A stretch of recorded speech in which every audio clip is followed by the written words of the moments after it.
इस वक्त अपनी स्क्रीन पर आप जो ज़मीन का छोटा सा हिस्सा देख रहे हैं, एक वक्त में दुनिया की दो बड़ी सुपर पावर्स की जंग का निशाना बनकर दो टुकड़ों में तकसीम हो गया था।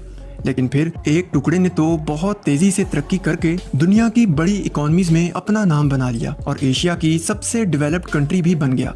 वहीं दूसरी जानब दूसरे टुकड़े को अपने अजीबो गरीब कवानीन और खतरनाक डिक्टेटरशिप की वजह से दुनिया की वर्स्ट कंट्रीज की लिस्ट में शामिल कर दिया गया, जहां की इकोनॉमी के साथ साथ मुकामी लोगों का भी बुरा हाल हो चुका है। आइए इस वीडियो में साउथ कोरिया की एक्सक्लूसिव स्टोरी के साथ साथ नॉर्थ कोरिया को भी कंपेयर करते जाएंगे।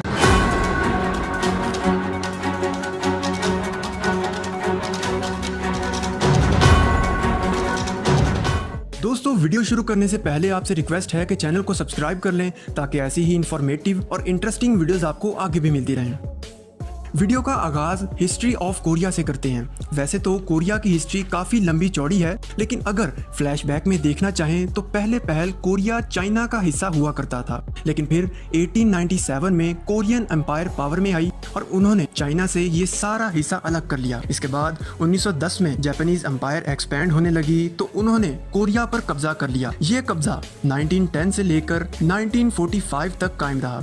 लेकिन 1941 में जापान से एक ऐसी गलती हो चुकी थी कि उसको सिर्फ कोरिया से ही नहीं बल्कि पूरी वर्ल्ड वॉर 2 से सरेंडर करना पड़ा। अब इस पर तो अलग से एक डिटेल्ड वीडियो बनाना पड़ेगी, लेकिन आपको बेसिक आइडिया देता चलूं कि 7 दिसंबर 1941 की सुबह को जापान ने अमेरिका की पर्ल हार्बर नेवल बेस पर हमला कर दिया। इस फजाई हमले में अमेरिका की कई कीमती अटैकर शिप्स और मुकम्मल नेवल बेस तबाह होकर रह गई। इस सरप्राइज अटैक के बदले में 1941 में अमेरिका ने भी जापान को दो बड़े सरप्राइज दिए, जिनको आज पूरी दुनिया हिरोशिमा और नागासाकी के न्यूक्लियर अटैक्स के नाम से याद करती है। इन दो खतरनाक और दुनिया के सबसे पहले न्यूक्लियर ब्लास्ट ने जापान की कमर तोड़कर रख दी और जापान ने अमेरिका की वजह से जंग से सरेंडर कर दिया। कोरिया से जापान के निकलने के फौरन बाद अमेरिका ने कोरिया को अपने कंट्रोल में लेने का फैसला किया, लेकिन यहाँ पर एंट्री हुई दुनिया की दूसरी बड़ी सुपर पावर की।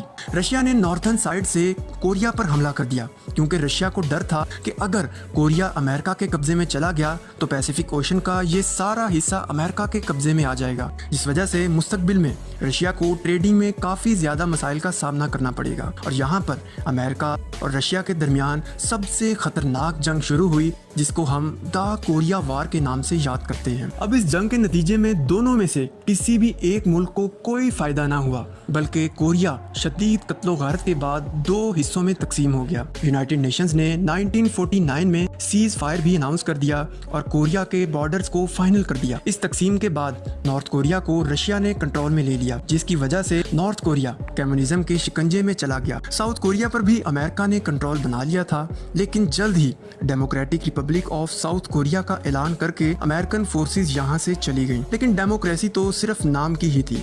दोनों ममालिक में पहल तो डिक्टेटरशिप ही लागू की गई थी। यहाँ तक कि आज भी नॉर्थ कोरिया में तो एक ही खानदान की डिक्टेटरशिप है। वहीं दूसरी जानब साउथ कोरिया अब एक स्टेबल डेमोक्रेसी की तरफ बढ़ रहा है। अगर बात करें जीडीपी की तो साउथ कोरिया का जीडीपी 1.81 ट्रिलियन डॉलर्स है। साउथ कोरिया की इकोनॉमी भी एक ओपन इकोनॉमी है, जिसमें फॉरेन कंपनीज को इन्वेस्टमेंट की इजाज़त मिलती है। दूसरी तरफ नॉर्थ कोरिया का जीडीपी सिर्फ 28.5 बिलियन डॉलर्स है। एक हवाले के लिए बताता चलूं कि पाकिस्तान का जीडीपी 348.3 बिलियन डॉलर्स है। दोस्तों, नॉर्थ कोरिया एक क्लोज्ड इकोनॉमी है, यानी कि यहाँ पर किसी भी फॉरेन कंपनी को इन्वेस्टमेंट की इजाजत नहीं है। नॉर्थ कोरिया में तो सब कंपनीज ही गवर्नमेंट के कंट्रोल में होती हैं और यहाँ पर कोई प्राइवेट कंपनी भी चलाने की इजाजत नहीं। इसके मुकाबले में साउथ कोरिया से शुरू होने वाली प्राइवेट कंपनी, जिनमें सैमसंग, हुंडई ऑटोमोबाइल्स, किया ऑटोमोबाइल्स शामिल हैं, पूरी दुनिया में अपनी अलग ही पहचान बना चुकी है। अब इन बड़े बड़े टेक स्टार्टअप्स की सबसे बड़ी वजह यहाँ का जबरदस्त एजुकेशनल सिस्टम है। यहाँ पर एजुकेशन तकरीबन फ्री ही होती है और वेस्टर्न वर्ल्ड की एडवांस टेक्नोलॉजीज और रिसर्च को स्टडी किया जाता है, जबकि नॉर्थ कोरिया में तो तकरीबन 10th क्लास तक के बच्चों को अपने बादशाह किम जोंग उन और उनके दादा की कहानियां और तारीफें ही पढ़ाई जाती हैं। इंटरमीडिएट के बाद यहाँ के तमाम लड़कों पर यह फर्ज होता है कि कम से कम 10 साल के लिए नॉर्थ कोरिया की आर्मी को ज्वाइन करेंगे। दोस्तों, यूनाइटेड नेशंस की एक रिपोर्ट के मुताबिक नॉर्थ कोरिया के पास 11,50,000 सोल्जर्स की एक गैर तरक्की याफ्ता फौज मौजूद है।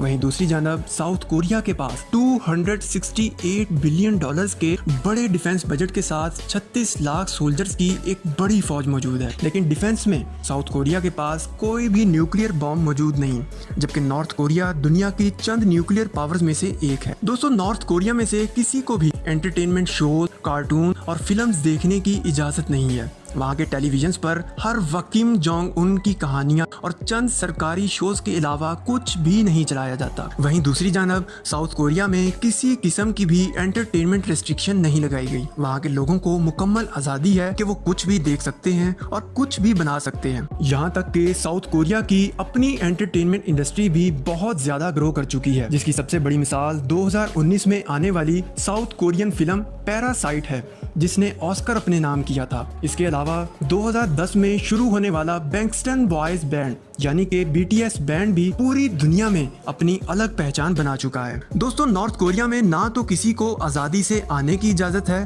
और ना ही नॉर्थ कोरिया से बाहर जाने की इजाज़त है। वहीं बात करें साउथ कोरिया की, तो साउथ कोरिया का पासपोर्ट ही दुनिया का तीसरा सबसे ताकतवर पासपोर्ट है। यहाँ के लोगों को 170 ममालिक में वीज़ा फ्री एंट्री की सहूलत है। इसके अलावा साउथ कोरिया का विजिटिंग वीज़ा भी बहुत आसानी से मिल जाता है। अब ऑल ओवर बात करें तो साउथ कोरिया इकोनॉमी के लिहाज से दुनिया का 10वां, डिफेंस के लिहाज से 9वां और एक्सपोर्ट्स के लिहाज से दुनिया का 5वां बड़ा मुल्क बन चुका है। दोस्तों, आप लोग कमेंट में ज़रूर बताएं कि क्या आप लोग BTS फैन हैं या नहीं, और आपको साउथ कोरिया की कौन सी चीज़ सबसे ज़्यादा पसंद है। आज के लिए इतना ही। अगर वीडियो पसंद आई हो तो वीडियो को लाइक लाजमी कर दें और चैनल को सब्सक्राइब करना बिल्कुल भी ना भूलें। नेक्स्ट वीडियो तक के लिए अल्लाह हाफिज़।